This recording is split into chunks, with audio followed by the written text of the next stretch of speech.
ओम हर हर महादेव। जय श्री कृष्ण, राधे राधे। आज मैं वट सावित्री व्रत कथा सुनाने जा रही हूँ। इसमें सावित्री और सत्यवान की कहानी आती है।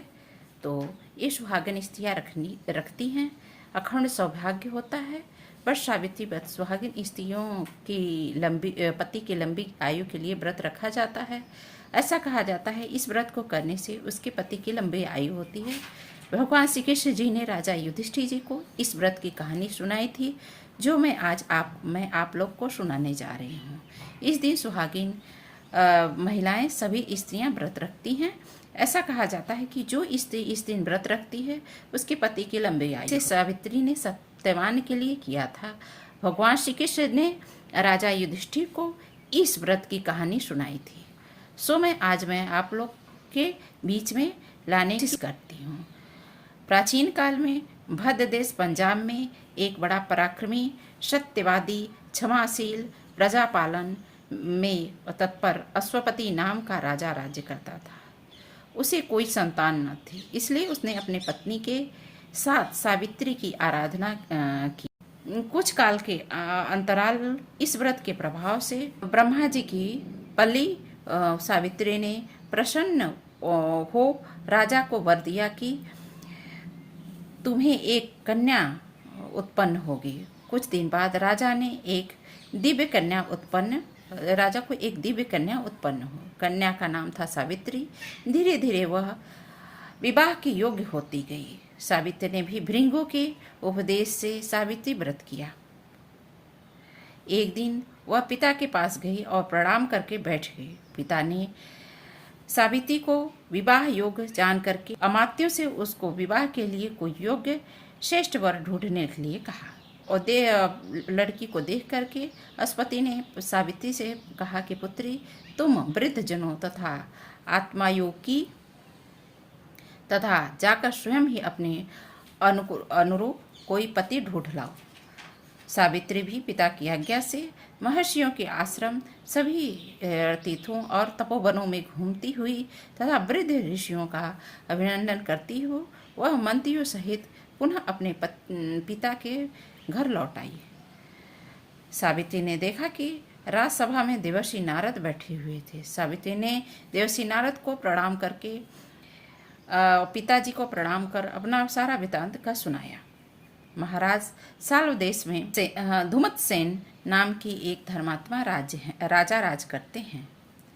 उनके पुत्र का नाम है सत्यवान, जो कि मैं उनको वर रूप में चुन लिया है। सावित्री की बात सुन करके देवर्षि नारद कहने लगे, राजन, इसे बाल्य स्वभाव वश उचित फैसले नहीं हैं। धूमतसेन का सभी गुणों से संपन्न है, परंतु उसने एक भारी दोष है। उसमें एक बड़ा ही भारी दोष है कि आज के ही ठीक 1 साल के बाद उसके बच्चे की मृत्यु यानी सत्यवान की मृत्यु हो जाएगी। देवर्षि नारद जी की बात सुनकर के सावित्री ने किसी अन्य वर ढूंढने के लिए कहा। सावित्री बोली कि पिताजी ने किसी अन्य वर ढूंढने के लिए कहा। सावित्री बोली, राजाओं की आज्ञा एक बार ही होती है। पंडित जन एक ही बार बोलते हैं। कन्या भी एक बार ही वर चुनती है। बार बार बातें बदलना अच्छी बात नहीं है। ये तीनों बातें बार बार नहीं होती है। सत्यवान दीर्घायु हो या अल्पायु, निर्गुण हो या गुणवान, मैं तो उसी से अपना वरण करूंगी। अब मैं दूसरे पति को नहीं चुनूंगी, न ही ढूंढूंगी। उसका पहले विचार पूर्वक मन में निश्चय कर लिया है कि यह वचन है, इसी को मैं पालन करूंगी। नारद जी ने कहा, राजन, आपकी कन्या यही अभीष्ट है तो इस कार्य में शीघ्रता करनी चाहिए।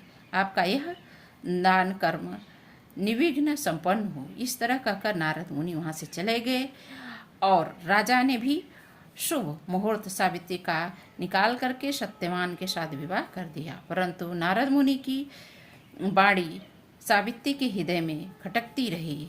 जब 1 साल पूरा होने को आया तब सावित्री ने विचार किया कि अरे, मेरे पति की मृत्यु का समय समीप आ गया है। यह सोचकर सावित्री ने भद्र पद्मास के शुक्ल पक्ष द्वादशी से 3 रात्रि का व्रत ग्रहण कर लिया और वह भगवती सावित्री का जप ज्ञान पूजन करती रही। उसे यह निश्चय हुआ कि आज से चौथे दिन सत्यवान की मृत्यु होगी। ने 3 दिन 3 रात के समय व्यतीत किए। चौथे दिन देवता पितरों को संतुष्ट कर उसने अपने सास ससुर की सेवा करने लगी।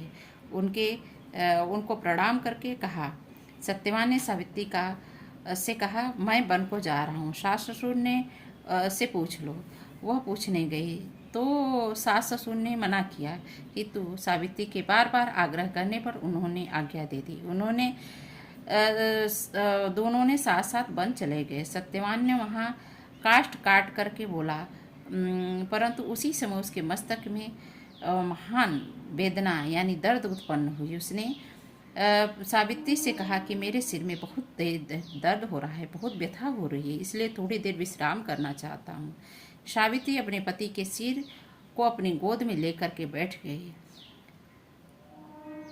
इतने में ही यमराज आ गए। सावित्री ने उन्हें देखकर प्रणाम किया और कहा, हे प्रभु, आप देवता दैत्य गंधर्व आदि में से कौन हैं और मेरे पास क्यों आए हैं? धर्मराज ने कहा, सावित्री, मैं संपूर्ण लोकों का नियम करने वाला हूँ। मेरा नाम यम है। तुम्हारे पति की आयु समाप्त हो गई है, परंतु तुम पतिव्रता हो, इसलिए मेरे दूत इसको न ले जा रहे सके, अतः मैं स्वयं ही आया हूँ लेने के लिए। इतना कहकर यमराज ने सांत्वना दे करके शरीर से पुरुष के प्राण खींच लिया और उसे लेकर के अपने लोक को जाने लगे। सावित्री भी उनके पीछे पीछे चल पड़ी और गिड़गिड़ाने लगी कि हमारा पति लौटा दो। बहुत दूर जाकर के यमराज ने देखा तो सावित्री से कहा, पतिव्रते, तुम वापस लौट जाओ, इस मार्ग में बहुत ही कठिनाइयाँ आएंगी। सावित्री ने कहा, महाराज, पति के साथ आते हुए मुझे तो ग्लानि हो रही है और न कुछ श्रम ही हो रहा है। मैं सुखपूर्वक चली आ रही हूँ। जिस प्रकार स्वजनों की गति संग है, वर्णों का आधार वेद है, शिष्यों का आधार गुरु, सभी प्राणियों का आश्रय स्थान पृथ्वी है, उसी प्रकार स्त्रियों का एकमात्र आश्रय स्थान उसका पति ही है, अन्य कोई नहीं है।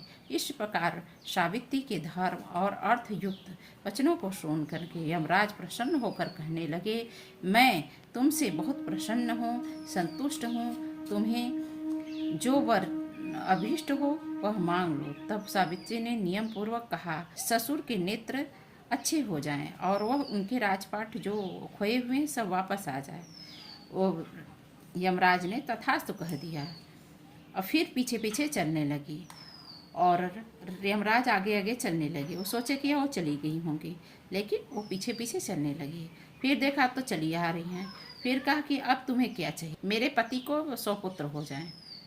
तो उन्होंने तथास्तु कह दिया, मेरे भी 100 पुत्र हो जाएं, मेरा पति दीर्घायु हो जाए, हमारी सदा धर्म में दृढ़ श्रद्धा बनी रहे। सारी वरदान मांग ली, एक ही साथ सारी वरदान मांग ली। अब धर्मराज ने तथास्तु बिना सोचे समझे तथास्तु कह दिया। धर्मराज ने सावित्री को ये सारे वर दे तो दिए, सत्यवान को भी दे दिया। सावित्री प्रसन्नतापूर्वक अपने पति को देख करके प्रसन्न हुई और उन्होंने कहा, हे पतिव्रते, तुम बहुत धन्य हो और तुम्हारे आगे तो मैं भी नतमस्तक हूँ। यमराज ने सिर झुका करके चले गए। ऐसा कह करके तो ज्येष्ठ अमावस्या को जो उसे वर्ष सावित्री किया जाता है, यह सावित्री माता के ही नाम से किया जाता है। यह उसी का फल है जो नारी भक्ति से इस व्रत करती हैं। वह सावित्री की तरह दोनों कुलों का उद्धार कर पति सहित चिरकाल तक सुख भोगती हैं। जो इस महात्मा को पढ़ता है और दूसरों को सुनाता है, वह मनवांछित फल को प्राप्त करता है। तो यह हमारी कथा आपको कैसी लगी? यदि आपको कथा अच्छी लगी हो तो अधिक से अधिक लोग को शेयर कीजिए और लाइक करिए, सब्सक्राइब कीजिए। जय सावित्री माता, जय श्री कृष्ण, राधे राधे।